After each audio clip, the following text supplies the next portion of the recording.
Coucou les loulous, tonga sondray. Androany sika hiresaka momba ny fitaizana dia hifantoka kokoa amin'ny lainga ny vidéo antsika. Rehefa mandainga ny ankizy kely ao an-trano dia mailaka ery tsika ray aman-dreny manontany hoe fa iza moa zany mampianatra anao ty mandainga. Malahelo anefa milaza amintsika fa isika ihany mampianatra ny zanakitsika mandainga. Ary raha misy ary ny fizarana medaly dia isika no mahazo ny medaly volamena ao an-trano amin'izany fandaingana izany. Tsy mino ianao, daholo resahantsika ary ny lainga indray aman-dreny. Voalohany indrindra aloha dia misy an'le lainga manitatra be iny. Raha tsy laninao ny sakafonao dia tsy mitombo ianao. Raha ohatra ka voatelinao iny voana voasary iny dia maniry any anatin'ny kibonao dia mivoaka any amin'ny sofinao, ny oronao, ny vavanao ny voasary. Raha ohatra ka voatelinao ny siligoma dia miraikitra ny tsinainao dia maty ianao.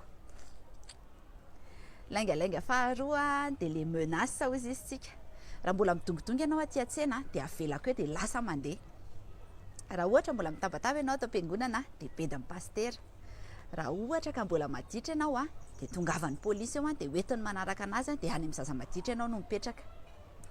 Misy ihany koa karazana lainga fahatelo dia le heverintsika hoe mahafatifaty kanefa ohatra hoe efa fantatritsika izao fa tena tsy talenta le zanakitsika mihitsy le mihira dia mbola dokafana ihany izy, tsara feo be, mahay mihira be. Dia ny farany manao an'ireny fandaharana hira mandeha amin'ny télé ireny dia ataon'ny olona fimehezana fotsiny. Lainga fahaefatra dia ilay mampinoino foana ny zanakitsika amin'ny zavatra tsy misy dikany, kakabesola, petite souris, dada be noely sy ny sisa. Mety mieritreritra ianao zao hoe mba asiana magie kely kosa fiainan'le zaza nge LorA. Anjaranao ray aman-dreny ny mampisy magie fa tsy izany zavatra rehetra foroporonina izany. Ny lainga fahadimy sady ny mampalahelo anahy indrindra, ny hitako hoe tena grave indrindra dia le mampandainga ny ankizy mihitsy. Raha tonga eo totosa ondra dia teneno izy hoe tsy ao aneny hoe sy ny sisa azonao angamba ny tiako ambara. Fehan'izany rehetrarehetra izany dia teny mbola kely ny ankizy kely dia efa tokony ampahafantaritsika anazy hoe grave be ane izany mandainga izany.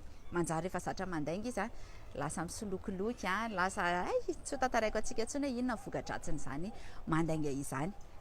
Feza teny farany teneny koa tsy farany kay izany teny hoe aza mandainga eo amin'ny mason'ny ankizy ary ny tena tsara dia tsy mandainga mihitsy. Rehefa mandainga ny ankizy kely dia be deso araka izay tokony ho izy. Dia izay vidéo antsika androany fa sao dia be resaka efa lafo be koa hono izao mantsy mijery vidéo. Zay fa bisous, amanaraka indray.